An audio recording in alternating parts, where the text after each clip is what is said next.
The next question deals with the achievement gap. What leadership can you provide to help the district reduce the achievement gap between students with Hispanic, Polynesian, or African American backgrounds and those who identify as Caucasian and Asian students? Ms. Green, we start with you on this. Well, I think that Sequoia is doing a good job at that.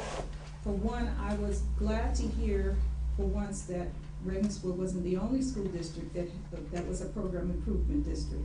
Sequoia School District is also a program improvement district. I believe it's in its 3rd year.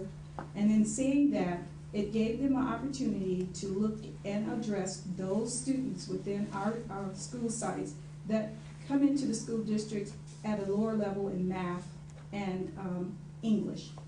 By this, I said Sequoia was able to bring in a supplemental class for each one of those and also give them the opportunity to attend a math program at the level where they should be and an English program at the level they should be.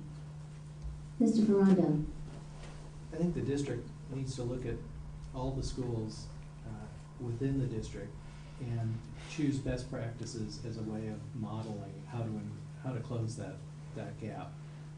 You have some schools in the district that are doing extremely well with various ethnic groups, and I think if there's more collaboration between the schools, they'll be able to share some of those best practices and bring up the overall percentage. Ms. Fernandez. I think this is one area in which we can model charter schools and try to reproduce some of their successes in the comprehensive schools. Again, putting the emphasis on the individual student takes time and takes personnel. But some of the possibilities would be for the principal to meet with all dangerous students at the beginning of the year, and for the assistant principals to meet regularly with them, to instill in them the feeling that yes, they can succeed and that everybody has faith in them. That will go a long way. Mr. Thompson.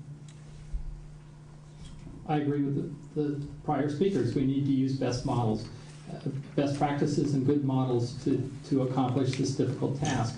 We have models available to us in the literature and then also in examples in the school.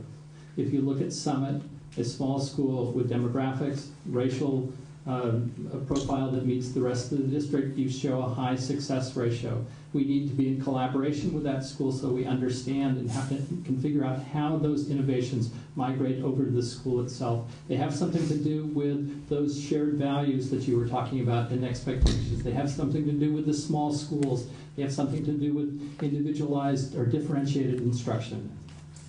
Mr. Sarver. This is a fascinating question. We keep getting it all the time, and it finally drove me to go back and look at the API scores for our district over the past 6 years. Over that period of time, the district has raised its API scores more than 100 points, 15.4%. During that same period of time, African American API scores district-wide have gone up 19.7%. Hispanics up 24.2%. Pacific Islanders up 26.7%. Socioeconomically disadvantaged up 27.1%.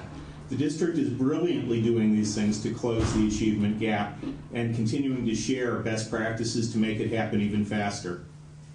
Ms. Andrew.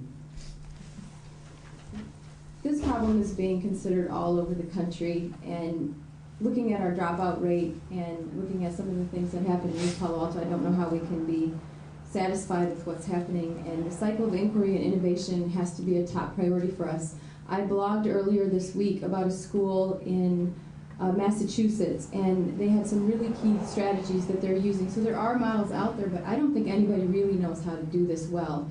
And if we can take this on as a priority, not only can we help students here in our district, but we can pioneer things that might help people all over the country.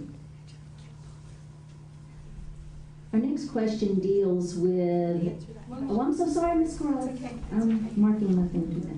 So I agree with Mr. Sarver in terms of the improvement of the API scores. Overall, the district has gone up 15.4%.